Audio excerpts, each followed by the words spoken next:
Chelsea beat Fulham 1-0, but I tell you what, can you handle this? I don't think you can handle this. And you handle it. I'm not talking about Chelsea's result here. The win across 90 minutes is justified, I believe, having watched the game. But what I want to talk about is VAR, because if we don't, if they get away with it again, Fulham have been completely and utterly robbed there. It's nice. We can do as football fans, probably nothing. But should we ignore it? Should we ignore it? No, we can't ignore it. We have to have the debates and the conversations.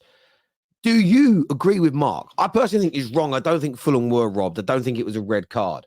But do you agree with Mark? Or do you believe, like me, that Mark's wrong here, that it was just a yellow, in my opinion? I get why people say it's a red, but it's just a yellow in my view. I see more and more people going, oh, well, what can you do? I'm not surprised. You have to do something. You have to scream and shout about it. Because I sense that if we don't, nobody will. They won't talk about it. They just sweep it under the carpet like they do every week. It's disgusting. It's absolutely disgusting. Basuma for Spurs. Curtis Jones for Liverpool. And Gusto himself for Chelsea have all been sent off for exactly the same type of tackle. Where I think it's different is Curtis Jones and Basuma's tackles were much higher. So they were top part of the shin, low part of the knee. So that changes the situation. And Gusto's own foul, he did make contact with the bottom of the shin and the ankle. He did. But that was at the, I don't know the right words to describe this. That was at the beginning of, his leg was still arched. That wasn't at the end of the tackle as the force is made. It's at the beginning. He then tries to pull out, doesn't fully follow through. I think those elements of the tackles make it enough of a difference to not be a red card. But I understand why there's a feeling of inconsistency, and I'll call it out again. This is why we need to hear what's being said live. I think this would fix 80% of the problems.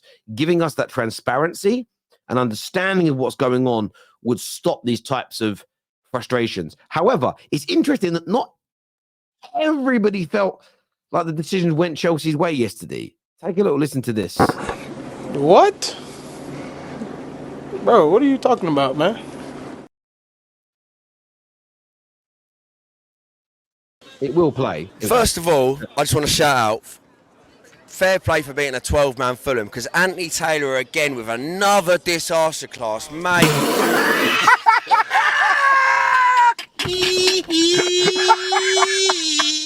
For us, anything that happened outside our box wouldn't give him, even at the end of the game. I didn't see anything that held up why there should be any more than 5 minutes, and he'd give it an extra minute. Why? Because he felt like, mate, that geezer is a full-blown melon, mate, and I absolutely hate that.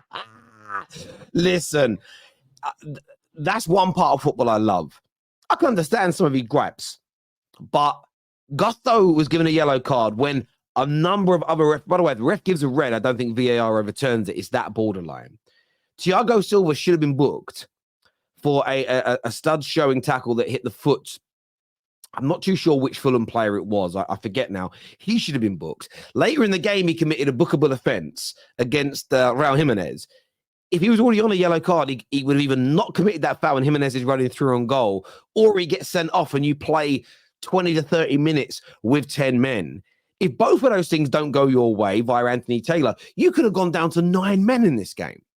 And I will say this, I get calling out VAR, I get calling out poor decisions. But what I love, I genuinely love the way in which we sometimes, the way our minds deceive us. I don't think it's a conspiracy against Chelsea. I don't think it's a conspiracy against Fulham. There's just inconsistency at time. But this Chelsea man had me dying, bruv.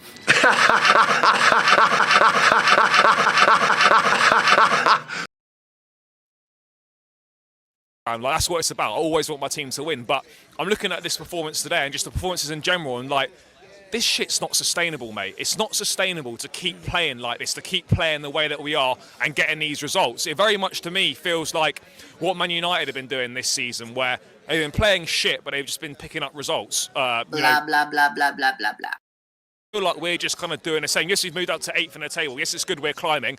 It's good 4 wins in a row now at home. You know, that's been a long time since we've done that. So, like, these are good things. But at the same time, I'm looking at the football, I just think some of the football is fucking dreadful. Listen, I have to agree with this guy. I was really impressed with Chelsea in the beginning of the season. I thought the football looked electric, quick, pacey. They had some poor results. They had some good performances without the results, and you felt, well, that they're growing. At the moment, they look a little bit stuck in the mud, a little bit confused. And I said on my match reaction yesterday that I think Potter's got to simplify and run these drills more regularly, create some regular patterns of play, help out these young individuals. I think there's galaxy braining going on at the moment. Yes, they beat Fulham. I understand. Maybe reflecting. It's good they won 4 at home on the bounce, as stated here by your man on Chelsea Fan TV. It's good they've won 3 Premier League games on the bounce. Of course it is. But you have to look at performances. I'm going to stand by that. I've seen a lot in the last few weeks when it comes to Arsenal as an example, where you get this, I don't care about how well we're playing, winning is all that matters. Where for 3 years, the rhetoric has been from the majority of football fans, your performances is where sustainability comes from. Results will change as long as the performances are good, which is why I don't understand this sudden U-turn. I think it's an agenda to really bang on at Arsenal. I've always felt there's a happy medium between the two at times. You want the performances for long-term sustainability, but there are times where you do just need a win, especially in cup games or really important sort of 6-pointers, as they call them. But I do think this Chelsea fan is absolutely spot on here. The football has got to improve. I think players are starting to maybe lose a little bit of faith in Poch. Or, as I've already stated, there could just be an overcomplication from the manager that's causing these problems. Keep it more simple, keep it more basic, and I think they'll create more real clear-cut opportunities, as we saw at the beginning of the season. Oh! I said to you, who is the better manager at the moment, Ten Hag or Ange? Recency bias, in my opinion, has a big part to play in football. And a huge amount of people would pile on and say, Ange, it's Ange, he's the better manager. But did you know that this time last year, Manchester United, after 20 games, had 40 points, were in a Carabao Cup semi-final, went to 2 cup finals, won a trophy, but had 40 points after 20 games. Ange has got 39 points after 20 games. Incredible job at Spurs, and they are a breath of fresh air. I've been on this show for a couple of years now saying Spurs have no identity. What are they doing playing negative football? They've got that back. But I still think that Ten Hag is in an impossible position at Manchester United and has a rich CV at Ajax and a very good first season at Manchester United. And I do think recency bias does come into play quite. I agree with Mark on this. I think Postecoglou has come in, and because of that start he had to the season, he's had a lot of hype. Some of it is absolutely justified. Then he went through that bad patch and he was being absolutely crucified, which I thought again was over the top. And it's kind of balanced itself out a little bit. He's still got less points than Man United did at this stage last season, and we also went on to win a trophy. And at the end of the day, that is what matters more than anything. And I think that's why, for me, you may think Ange is a better manager. You may think Ten Hag's a better manager. A lot of people calling Ten Hag a fraud at the moment. I personally believe when he leaves Man United and goes on elsewhere, he'll go and do well again. I think Man United is a real problem. You know, we ruin managers, we ruin players, we ruin academy players. It's what we do. It's kind of become our mantra in the last decade. But when it comes to rebuilding a team or growing a team, even though the football can improve very quickly, genuinely improving the club from the top to bottom, inside out, takes years. It's never going to be perfect straight away. So don't get carried away after 10 games. Equally, don't get disheartened after 20. These things take a little bit of time. But the question I want to pose to you based on this conversation I saw on TalkSport with Mr. Goldbridge is, who is the better manager, Big Ange Postecoglou or Erik Ten Hag? And who's coming out on top in the big clash at Old Trafford? Let me know in the comment sections below, my people. Get that done right now. Wait for it. Wait for it. Wait for it. Wait for it. Wait for it. Wait for it. Wait for it. Wait for it. Wait for it.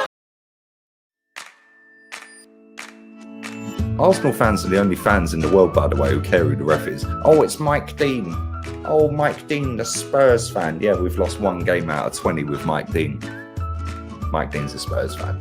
Let's be real, we absolutely battered them. And Mike Dean should be done for fraud and deception. Yeah, he should. He should. Fraud and deception. He's posing as a Premier League referee when, let's be real, he shouldn't even be in the fucking Vanarama conference or whatever it's fucking called, right? Not only that, he's posing as a Tranmere Rovers fan when he's undercover Tottenham. Single week, they're making it an issue about the refs. How's Mike Dean an issue?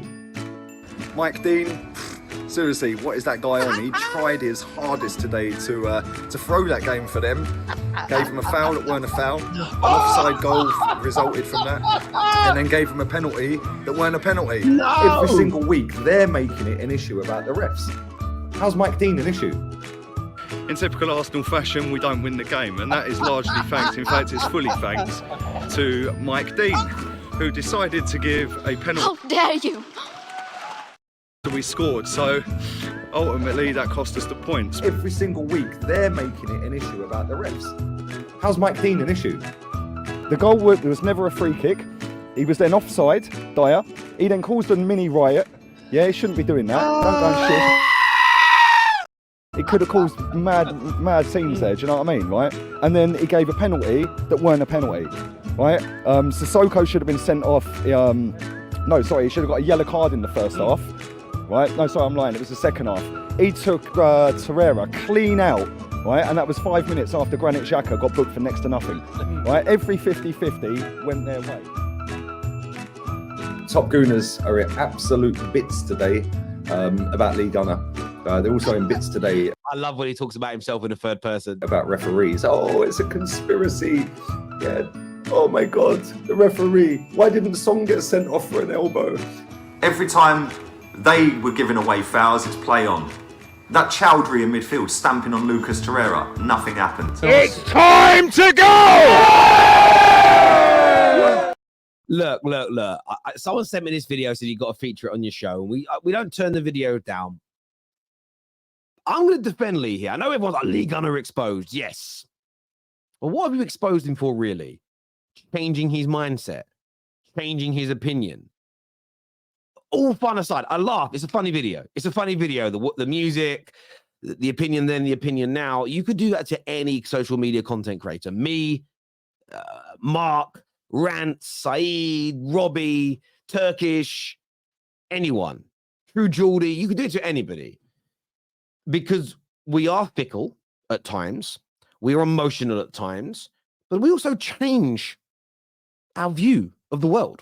We change our view at times. So I'm somebody that used to say, don't blame the referees. You know, you lost 2-0. Yes, you should have had a penalty. Maybe they could have had a red card. But if you'd have finished your chances, you would have won the game. That's how I used to view things. My mindset has changed a lot due to conversations with a lot of you that show that actually that penalty in the 10th minute would have changed the course of the game. It may not have gone the way in which we viewed it because of that one goal. And over time, I've listened to a lot of people say that. VAR kind of came in and we saw the reversing of decisions that changed the course of games. So it changed my mindset. Now, Lee's kind of gone the other way, and that's absolutely fair. He used to see things as, well, the referee ruined that game. Now he views it as, actually, it's on us to win far more than referees. So he's changed his mindset. There's nothing wrong with that. So I think, look, have a little bit of a bubble, have a little bit of a laugh. But for me personally, I don't get what people say he's being exposed for. It's just an opinion has changed. But I want to get your take on it as ever, people. Thank you very much for tuning into the show. Take care. Goodbye. God bless. And I'll see you all again soon.